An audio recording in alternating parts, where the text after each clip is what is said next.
jiraatu bornu garba jette tattafachaa jirtu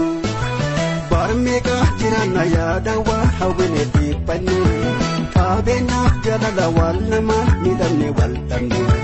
barmeeqa jiraanna yaada waa hawwine dhiphanne qabeenyaaf jaalala wal namaan miidhamne wal dhabne.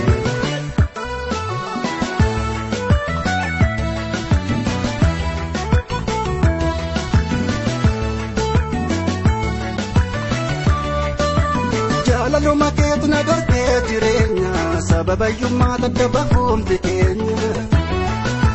maalan godha kaadha bisatta hammaatu nyaadhuun gammaduu dhukkubsana agarraatu rakkoonni dhorkee waliin akkaan jiraanne gaaf rabbi jedhee wal agarraa akka yaanne rabbis kan nu uume sababa qabaate maaf lama dhabnee kana lafaa eegaate.